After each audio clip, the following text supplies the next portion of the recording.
Who would have thought 6 months ago in November of 2019, when the first case of COVID-19 was discovered in Wuhan, China, that it would lead to where we are today?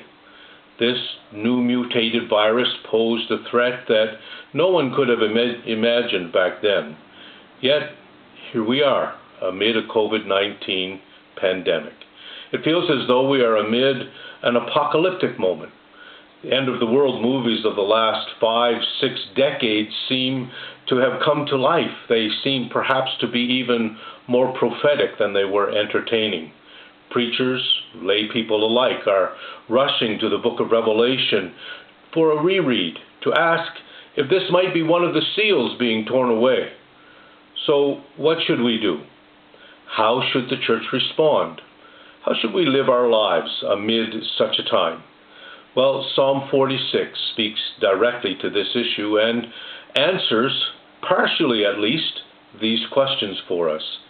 This psalm is an orphan psalm. That is, we do not know the author, and therefore we do not know exactly the situation to which this psalm is addressed.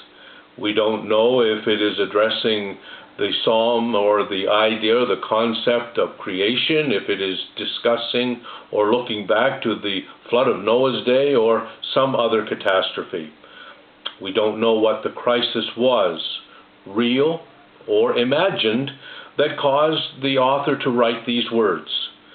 But this psalm over the years and over the centuries has brought very relevant comfort to individuals who have gone through various kinds of trouble and difficult days. And so there is a calm assurance and a calm confidence that is expressed in this particular poem that you and I can draw comfort and we can draw assurance from in our day. The psalm is organized according to 3 Selahs.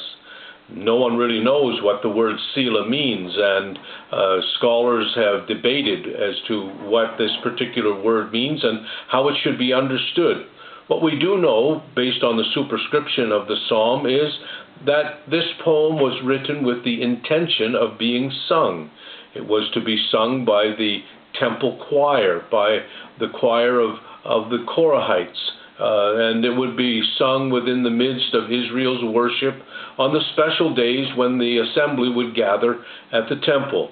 It was to be sung according to Alamoth.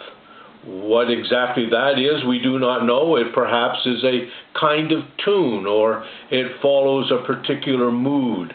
And so, even though the terms Selah and Alamoth are uncertain to us, what they do signal is that what we have in front of us with Psalm 46 is a song, a hymn, to be sung by a people that are going through a period of crisis. And so, with the word Selah, generally speaking, scholars have agreed that it means either a pause or perhaps even a crescendo. But in some way, it is highlighting the need for reflection on the words that have just been sung. And so we will proceed looking at this psalm for our comfort, for our assurance, based on the 3 Selahs, and understanding that the Selah is a call for us to pause for a moment and reflect on what it is that we have read. There are 2 very familiar scriptural quotations that we find in this psalm. The first quotation is, "God is our refuge and strength, an ever-present help in trouble." It's often read in hospital rooms or quoted in funeral sermons. It's often recited in the midst of an individual who is facing some traumatic event in their life, and rightly so. It is a reminder that God is our refuge and strength, that He is an ever-present help when we are facing trouble.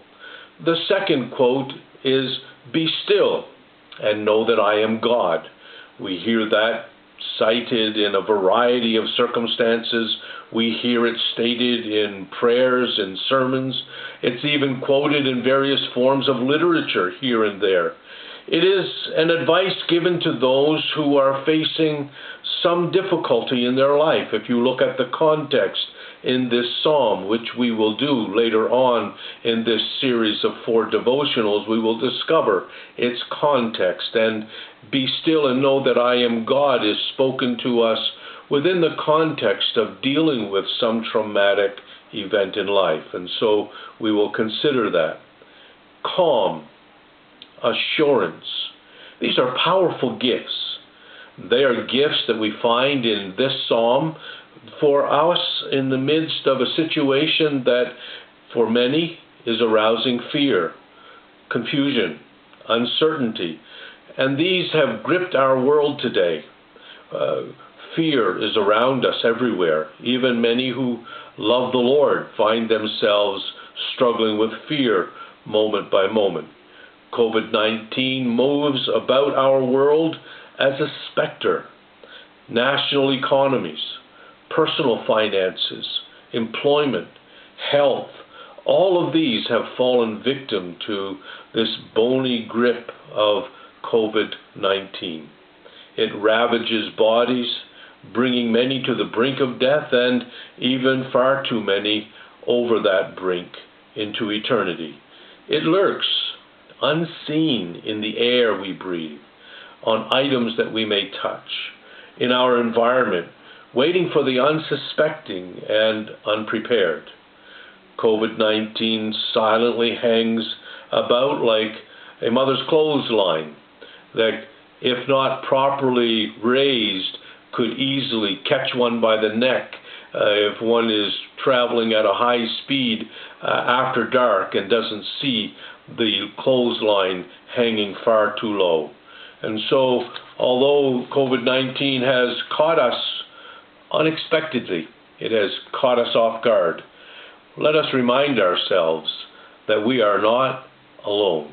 Let us remind ourselves of the words of this particular psalm, and in the next 3 devotionals, we're going to go into a bit of depth on the 3 sections of Selah in Psalm 46. But for now, for this day, let us be reminded that God is our refuge and strength, an ever-present help in time of trouble. Therefore, we need not fear, and we can calm ourselves.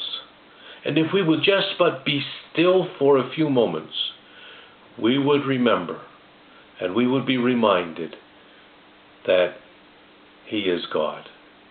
We could know that the Lord our God is in control.